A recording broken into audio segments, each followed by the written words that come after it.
భావములు యుగ యుగములు ఆయనకే మెండుగా కలుగును గాక. ఆమేన్.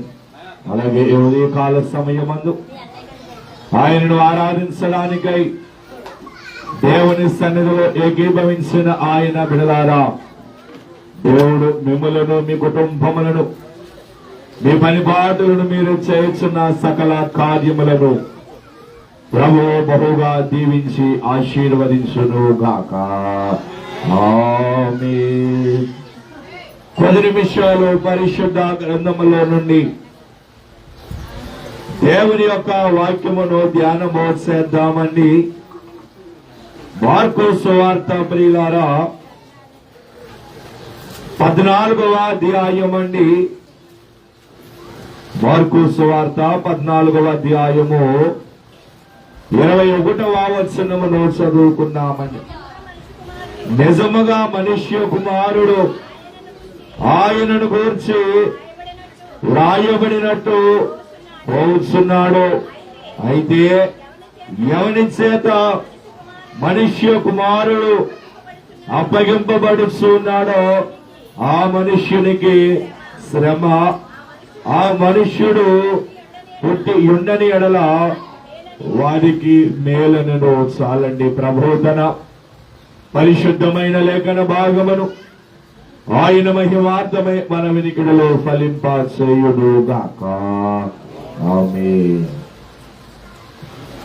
ప్రభువునందు ప్రియమైన దేవుని విశ్వాసులారా, యేసుక్రీస్తు ప్రభువుల వారు ఆయన తన 12 మంది శిష్యులతో కూడా మేడగదిలో ఆయన పస్కా విందును ఆయన ఆచరించచ్చు ఉన్నటువంటి వారై ఉన్నారు. గతించిన కాలములో చెప్పబడినట్లుగా అది ఒక పండుగండి. యూదులైనటువంటి వారు, రాబడిని ఇశ్రాయేలీయులైనటువంటి వారు ఖచ్చితంగా ఆచరించేటటువంటి పండుగ పస్కా పండుగ. ప్రియమైనటువంటి వారలారా, ఇశ్రాయేలీయులను వారి యొక్క బానిసత్వములో నుండి విడిపించినందుకు గాను ప్రతి సంవత్సరము వారు పస్కా పండుగను వారు ఆచరించని వారుగా వారు ఉన్నటువంటి వారై ఉన్నారు. ఆ పండుగలో వారు ఉండి విందును వారు ఆరగించు ఉండగా, పండుగ అనగానే రుచికరమైనటువంటి భోజ్యమును, ఆనందకరమైనటువంటి భోజ్యమును, ఆహ్లాదకరమైనటువంటి భోజ్యమును మనము సిద్ధము చేసుకుంటూ ఉంటాము. పండుగ అనగానే అది మనకు కొనుక్కునే వస్తువు ఎంత ఖర్చు అయినను సరే, పండుగ అనబడే సమయానికి మనము దానిని, ఆ పదార్థములను మనము కొనుక్కుని తిరువారి కోసము ఆ పదార్థములను మనము తయారు చేస్తూ ఉంటాము. అలాగున ఆ మేడగదిలో వారు రుచికరమైనటువంటి భోజ్యములను వారు ఆరగించచ్చు ఉండగా, యేసుక్రీస్తు ప్రభువులు వారు తన 12 మంది శిష్యులను చూసి ఆయన అంటూ ఉన్నారు, ఇదిగో ఈ రాత్రికాల సమయమందు నాతో ఈ విందును ఆరగించచ్చు ఉన్నారే. ఈ రాత్రికాల సమయమందు ఈ పస్కా పండుగలో ఆచరించచ్చు ఉన్నటువంటి మీ 12 మందిలో ఒకడు నన్ను అప్పగించబోతున్నాడు అని ఆయన అన్నారు.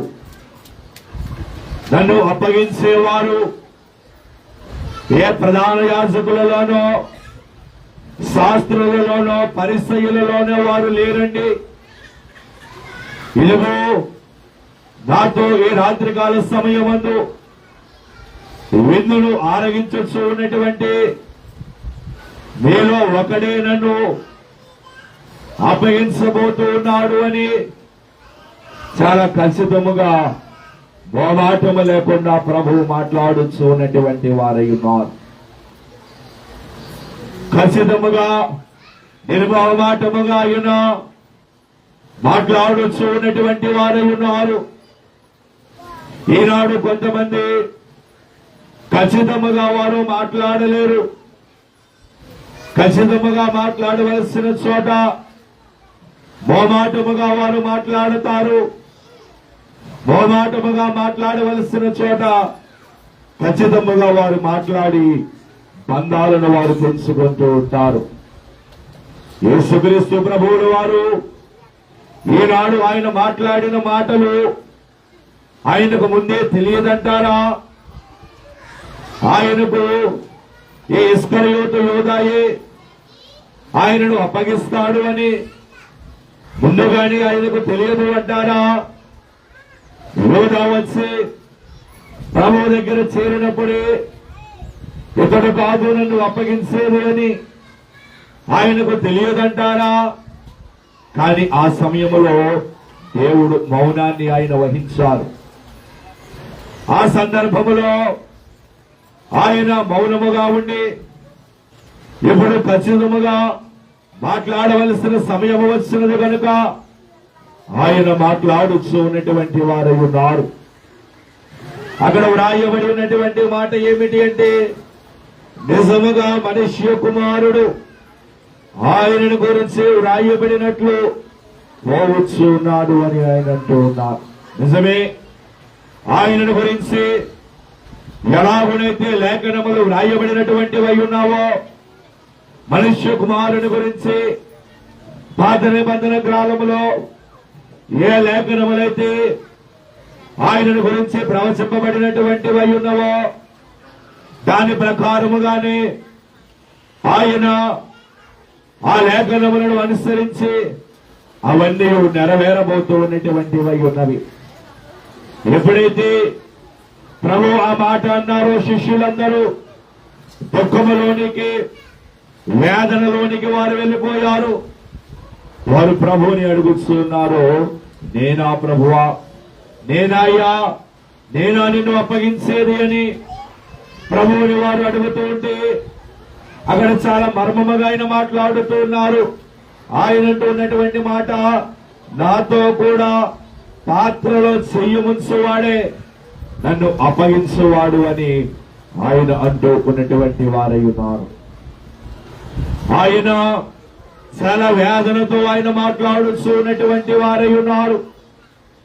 అందరినీ చేరదీస్తున్నటువంటి ఆయన ఒక కుష్ఠరోగి విషయంలో, అయ్యా నీకు ఇష్టమైతే నన్ను శుద్ధినిగా చేయము అన్నప్పుడు, నాకు ఇష్టమే నీవు శుద్ధుడవు కమ్ము అని ఒక కుష్ఠరోగిని చేరదీస్తున్నటువంటి ఆయన.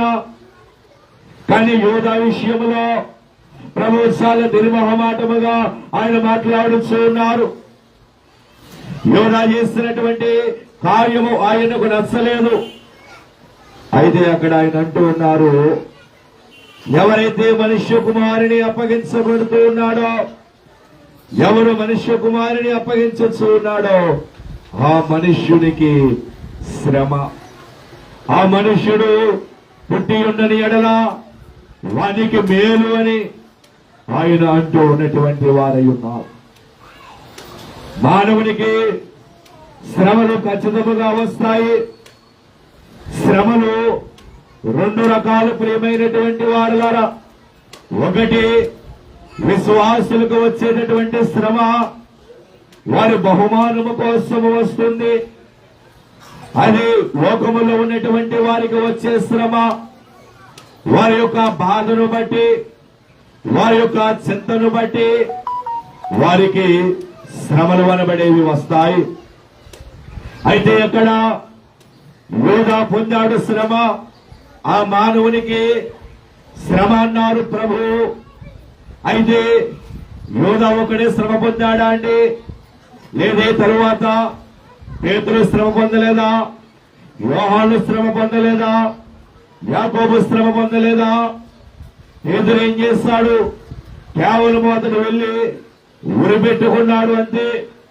అతనికి ఆ శ్రమ ఏర్పాటిది? చిన్నపాటిది ఆ శ్రమ. కానీ తరువాత ఆయన శిష్యులైనటువంటి వారు ఆయన సువార్త పరిచర్యలో వారు ఉండగా వారు కొట్టబడ్డారు, కాల్చబడ్డారు, వారి నూనెలు వేయించబడ్డారు. ఇలాగూ అంతకు మించినటువంటి శ్రమలు వారు అనుభవించిన వారుగా ఉన్నారు. కనుకని జనుగులు దేవదాసయ్య గారు అన్నారు, మానవుడు శ్రమను పొందకపోతే దైవ మానవుడు ఎలాగును కాగలడు?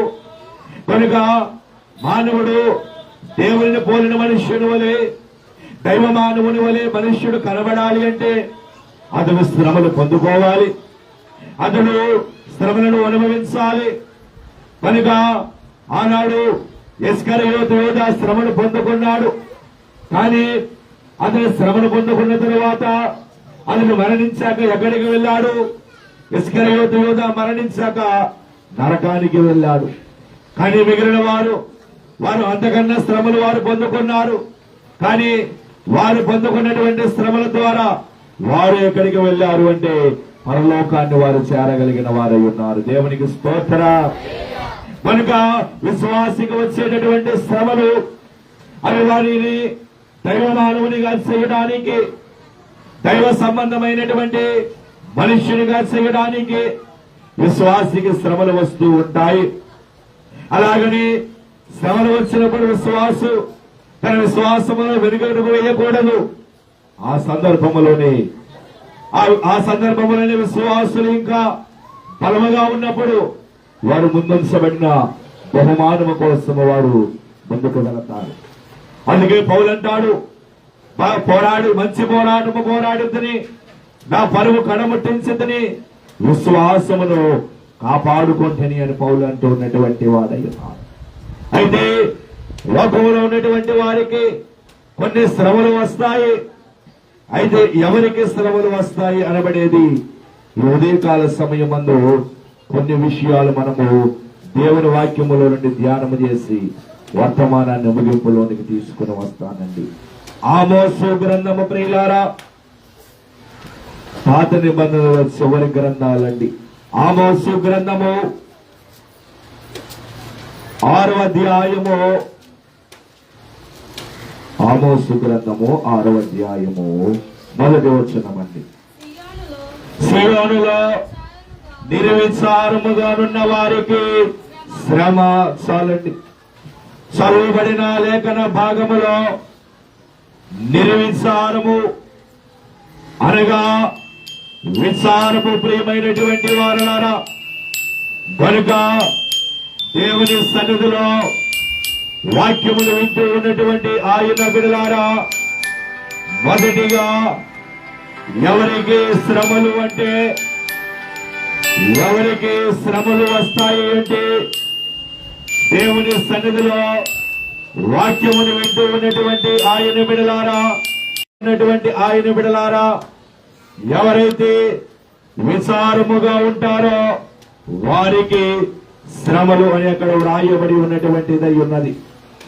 విచారముగా ఉన్నటువంటి వారికి శ్రమలు.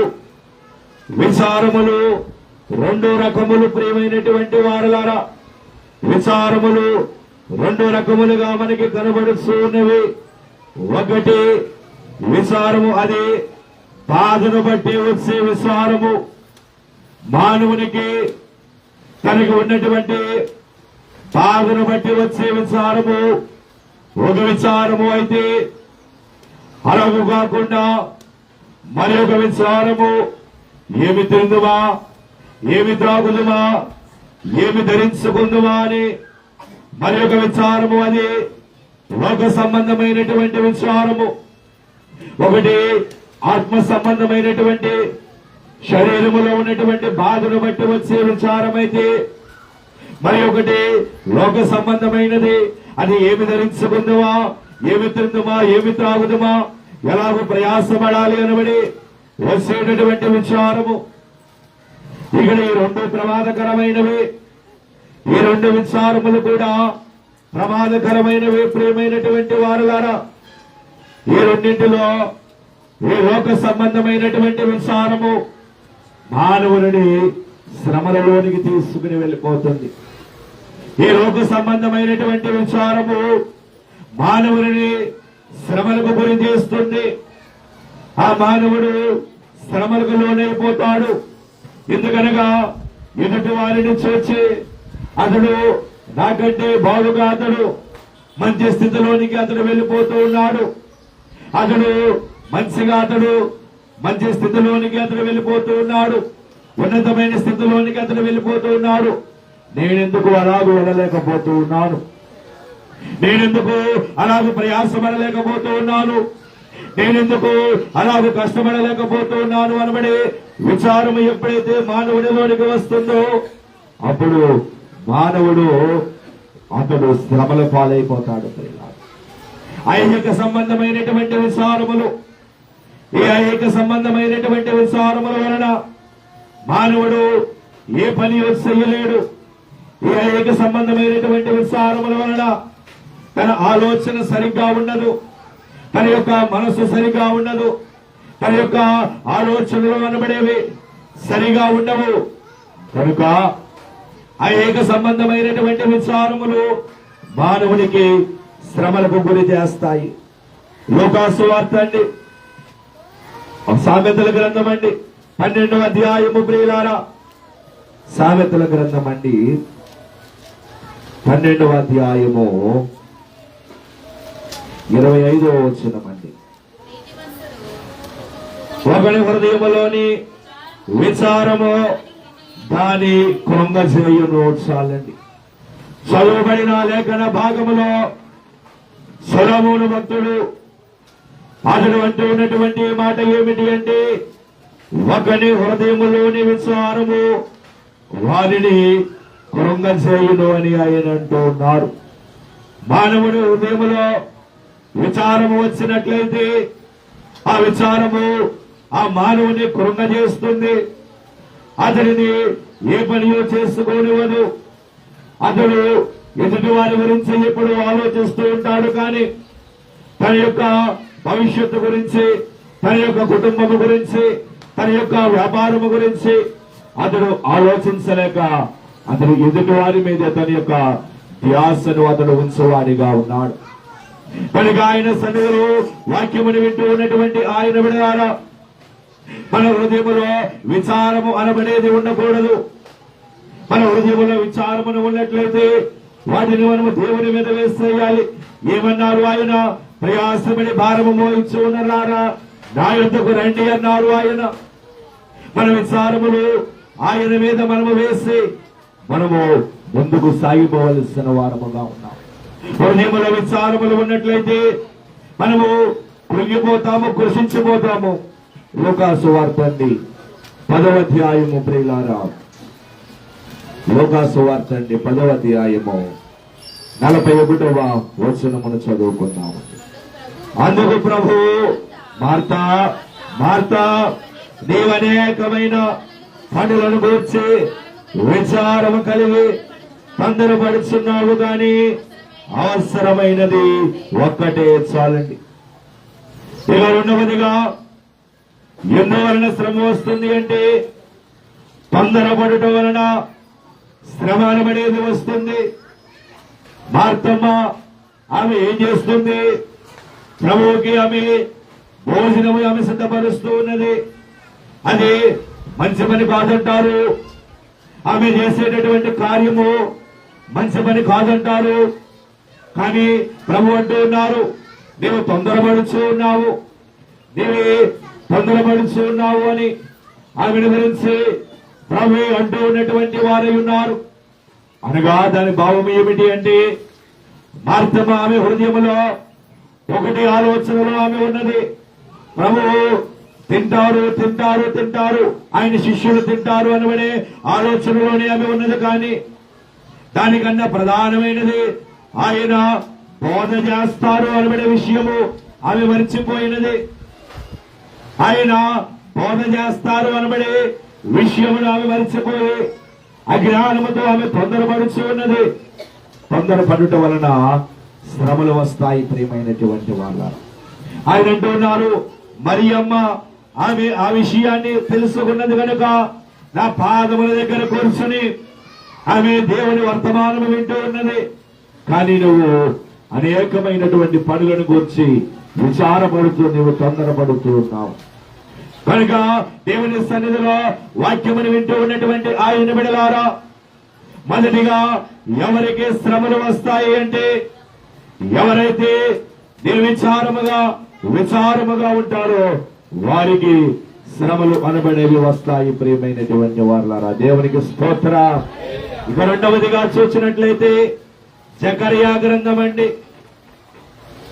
11వ అధ్యాయము. ప్రియులారా, జకర్యా గ్రంథం అండి 11వ అధ్యాయము 17వ వచనం అండి. మందను విడనాడు పనికి మాలిన కాపరికి శ్రమ చాలండి. చదువుబడిన లేఖన భాగములో యేసుక్రీస్తు ప్రభువుల వారు ఆయన ప్రవక్త ద్వారా ఆయన అక్కడ మాట్లాడుచున్నటువంటి మాట ఏమిటి అంటే, మందను విడనాడు కాపరికి శ్రమ అని ఆయన పరిశుద్ధాత్మ తండ్రి గారు ఆయన అక్కడ మాట్లాడుచున్నటువంటి వారై ఉన్నారు. అక్కడ ఆయన ఉపమాన రీతిగా ఆయన మాట మాట్లాడి ఉండవచ్చును గాని ఆత్మీయముగా మనము దానిని ధ్యానము చేసినట్లయితే, మనము దానిని ఆత్మీయముగా మనము ఆ వచనాన్ని మనము ఆత్మీయ భావముగా తీసుకుంటే మన కుటుంబమే ఒక మంద. ప్రతి కుటుంబమునకు కూడా ఒక కాపరి ఉంటాడు. ప్రతి కుటుంబమునకు యజమానుడే కాపరి. యజమానుడు ఆ కుటుంబమును కాయాలి, ఆ మందను యజమానుడు కాయాలి. కానీ ఈనాడు అక్కడ ఆయన అంటూ ఉన్నటువంటి మాట ఏమిటి అంటే, మందను విడనాడు పనికి మాలిన కాపరికి శ్రమ అని ఆయన అంటూ ఉన్నారు. అనగా దాని భావము ఏమిటి అంటే, చదువుబడిన లేఖన భాగమును బట్టి మనము ధ్యానం చేసినట్లయితే ఈనాడు అనేక మంది యజమానులు వారి కుటుంబాన్ని విడిచిపెట్టి వేస్తూ ఉన్నారు. వారి యొక్క కుటుంబాన్ని, వారి బిడ్డలను వారు విడిచిపెట్టి వేసి బాధ్యతలను వారు మరిచిపోతూ ఉన్నారు. కుటుంబ బాధ్యతను వారు ఎరుగక, కుటుంబ సంబంధమైనటువంటి వ్యవహారములను వారు ఎరుగక రోగములో పడి వారు తిరుగుతూ ఉన్నటువంటి వారై ఉన్నారు.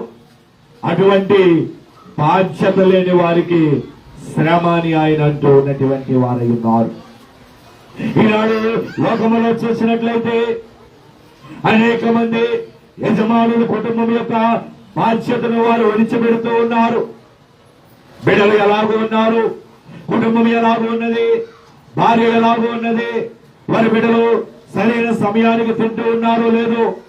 ఇప్పుడు ఒక తల్లిదండ్రులు ఉన్నారు, వారి ఆ కుమారుణ్ణి విదేశాలకు పంపించేటప్పుడు వారు ఎయిర్పోర్ట్ వరకు వెళ్లి అతను ఫ్లైట్ ఎక్కించగలరు.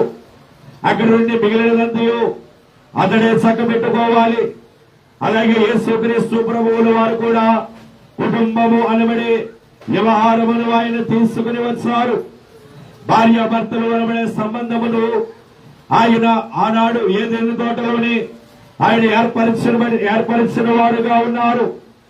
కానీ ఈనాడు మానవుడు యజమానుడు కుటుంబము అనబడే బాధ్యతను ఎరుగక కుటుంబాన్ని అతను విడిచిపెట్టి వేసి, ఆ బాధ్యతను అతను ఎరుగక కుటుంబమును అతను విడిచిపెట్టి వేసి, బిడ్డలు సరైన సమయానికి తిన్నారో లేదో, బిడ్డలు సరైన సమయమునకు వారు ఆహారమును తీసుకున్నారో లేదో అనబడే విషయమును కూడా వారు ఎరుగినటువంటి రీతిలో ఈనాడు అనేకమైనటువంటి కుటుంబాలు ఉన్నవి. ప్రియమైనటువంటి వారు, అది మానవుని యొక్క నైతిక బాధ్యత. కుటుంబంలో కావలసిన సదుపాయములు ఉన్నవో లేవో, కుటుంబంలో ఉన్నవారికి ఎలాగో ఉన్నదో, అతని భార్యకు ఎలాగో ఉన్నదో, అతని బిడ్డలకు ఎలాగో ఉన్నారు అనబడే విషయంలో కనీస మానవుడి యజమానుడు అతడు ఎరిగి ఉండవలసిన వాడి ఉన్నాడు. ఎంతసేపు బయట ప్రయాసపడితే వారు బయట ప్రయాసపడవచ్చును, కానీ గృహానికి వచ్చేసరికి ఇంటిలో ఉన్న వారు ఎలాగూ ఉన్నారు, వారి పరిస్థితి ఏమిటి అనబడే విషయాన్ని ఈనాడు యజమానుడు ఎరిగి ఉండాలి. అంత మాత్రమే కాదు గాని ఈనాటి కాలంలో ఎలాగో ఉన్నారంటే ఇంటిలో ఉన్న వారితో సంయమగా మాట్లాడరు, ఇంటిలో ఉన్న వారితో కోపతాపాలు, ఇంటిలో ఉన్న వారితో కోపాలతో మాట్లాడి బయటకు వచ్చేసరికి వీధిలో ఉన్న వారితో బంధుత్వాలు కలుపుకుని వారితో మాట్లాడతారు. ఇదెక్కడి ఆలోచన, ఇదెక్కడి విషయం అండి. ఇంటిలో ఉన్న వారితోనేమో సంయమగా మాట్లాడరా, వీధిలోనికి వచ్చేసరికి అందరితో బంధుత్వాలు కలుపుకుని మాట్లాడతారు. అలాగనే ఉండరాదు. కుటుంబం అంటే ఒక బాధ్యత, ఆ బాధ్యతను యజమానుడు ఎరిగి నిర్వర్తించాలి.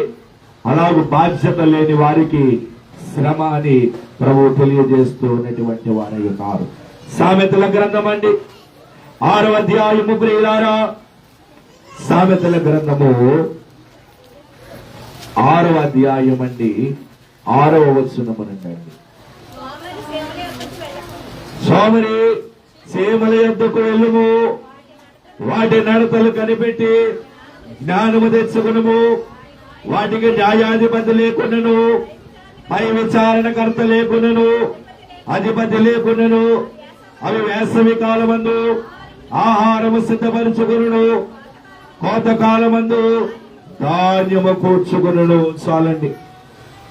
చూచారా, చదవబడిన లేఖన భాగములో సొలొమోను భక్తుడు ఆయన ఎంత ఖచ్చితంగా ఆయన మాట్లాడుతూ ఉన్నారు. నీవు సేవల యొద్దకు వెళ్లి బుద్ధి తెచ్చుకోమంటూ ఉన్నారు ఆయన. ఎవరు సోమరులతో ఆయన మాట్లాడుతూ ఉన్నారు. అవి వాటికి అధిపతి లేకున్నను, వాటికి ఎవరు లేకున్నను, విచారణకర్త లేకున్నను, అవి వేసవి కాలమందు ఆహారమును కూర్చుకుంటాయి. వాటి కొట్లలో ధాన్యము సమృద్ధిగా ఉంటుంది కనుక కుటుంబ యజమానుడు బాధ్యత కలిగి ఉండాలి. అలాగే బాధ్యత లేని వారికి శ్రమ అని ప్రభు అంటూ ఉన్నటువంటి వారై ఉన్నారు. దేవునికి స్తోత్ర. 3వదిగా చూసినట్లయితే యెషయా గ్రంథం అండి 29వ అధ్యాయము ప్రియులారా, యెషయా గ్రంథం అండి 29వ అధ్యాయము 15వ వచనం అండి. తమ ఆలోచనలో యెహోవాకు కనబడకుండా లోపల వాటిని మరుగు చేయజూచు వారికి శ్రమ. చాలండి. ఇక 3వదిగా ఎవరికి శ్రమలు వస్తాయి అంటే అక్కడ ప్రభువు మాట్లాడుతూ ఉన్నటువంటి వారై ఉన్నారు. ఏమంటూ ఉన్నారు అంటే తమ ఆలోచనలు యెహోవాకు కనబడకుండా లోపల వాటిని మరుగు చేయజూచు వారికి శ్రమ అని ఆయన అంటూ ఉన్నారు. కనుక 3వదిగా ఎవరికి శ్రమ అంటే దేవుని ఆలోచనలు విస్మరించే వారికి శ్రమ అని ఆయన అంటూ ఉన్నటువంటి వారై ఉన్నారు. ఆయన చాలా స్పష్టంగా మాట్లాడుతూ ఉన్నారు. నా తలంపులు మీ తలంపుల వంటివి కావు అని ఆయన అంటూ ఉన్నారు. యేసు క్రీస్తు ప్రభువులు వారు ఆయన మనతో మాట్లాడతారు. ఆయన మనకు ఆయన తలంపును ఆయన తెలియజేస్తారు. ఎప్పుడు ఆయన తన తలంపును తెలియజేస్తారు అంటే దేవుని సన్నిధి గదిలో మనము ఉన్నప్పుడు, ఆయన సన్నిధిలో మనము ఉన్నప్పుడు ఒక తలంపు ఆయన మనకు అందజేస్తారు. ఒక ఆలోచన, ఒక తలంపు దేవుడు మనకు ఇస్తారు. ఆ తలంపే దేవుడు మనతో మాట్లాడుట. ప్రియమైనటువంటి వాళ్ళ ఆయన మాట్లాడుట అంటే ఏదో ఒక మనిషి మనతో మాట్లాడినట్లు ఆయన మాట్లాడరండి. మనం సన్నిధిలో ఉన్నప్పుడు ఒక తలంపుని దేవుడు మనకిస్తారు. చూచారు, అది ఆయన మనతో మాట్లాడుట. ప్రియమైనటువంటి వాళ్ళ అలాగే ఇంకెక్కడ మాట్లాడుతారు ఆయన? మనము దేవుని సన్నిధిలో కనిపెట్టినప్పుడు ఆయన మాట్లాడతారు. ఏదో 1-2 నిమిషాలు కనిపెట్టడం కాదండి, కనీసం ఒక అర్ధగంట అయినా మనము దేవుని సన్నిధిలో కనిపెట్టినప్పుడు దేవుడు మనతో మాట్లాడతారు. ఈనాడు ఏది ఆయన కనిపెట్టే సమయాలు ఈనాడు దేవుని సన్నిధిలో ఎక్కడ ఉన్నాయి? సమయం కుదించేస్తారే. ఆనాటి కాలంలో దేవదాసయ్య గారు కనిపెట్టు గంట అన్నారు. ఖచ్చితంగా గంట కనిపెట్టాలి దేవుని సన్నిధిలో.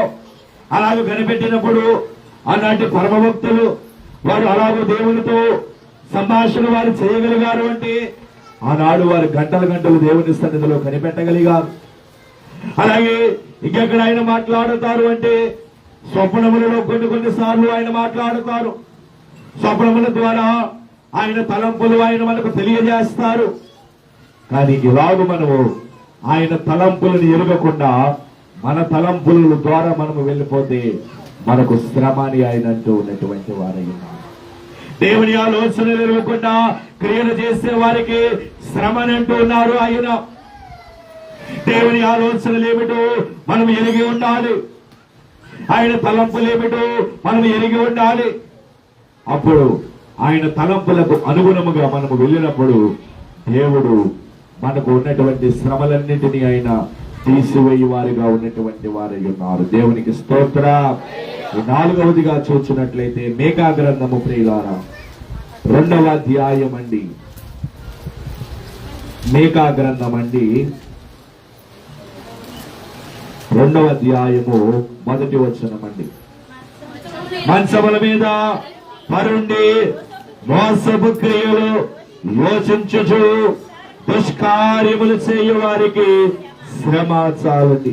ఒక మాటలో చెప్పాలంటే దాని భావం ఏమిటి అంటే 4వదిగా ఎవరికి శ్రమ అంటే పాపము చేయు వారికి శ్రమ. ప్రియమైనటువంటి వాళ్ళ ఎవరైతే పాపాలు చేస్తూ ఉంటారో, ఇంకను పాపములో మునిగిపోయి లోకములో మునిగిపోయి పాపాలు ఎవరైతే చేస్తూ ఉంటారో వారికి శ్రమ అంటూ ఉన్నారు ఆయన.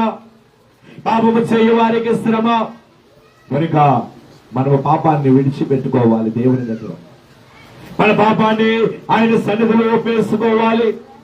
ఆయన సన్నిధిలో మన పాపాన్ని విడిచిపెట్టి ఆయన పాదముల దగ్గర మన పాపములను మనం విడిచిపెట్టినప్పుడు దేవుడు ఖచ్చితంగా మనల్ని పరిశుద్ధులుగా చేసి శ్రమలు దరికి రానివ్వకుండా ఆయన మనల్ని కాపాడువారుగా ఉన్నారు.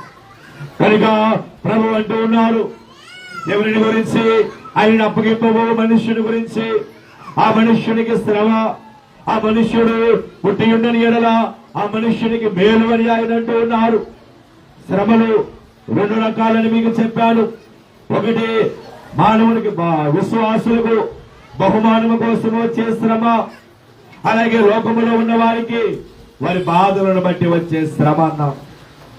అయితే ఎవరికి శ్రమలు వస్తాయంటే మొదటిగా విచారముగా ఉండే వారికి శ్రమలు, 2వదిగా బాధ్యత లేని వారికి శ్రమలు, 3వదిగా దేవుని ఆలోచన ఎరుగక క్రియలు చేయు వారికి శ్రమలు, 4వదిగా పాపము చేయు వారికి శ్రమలు.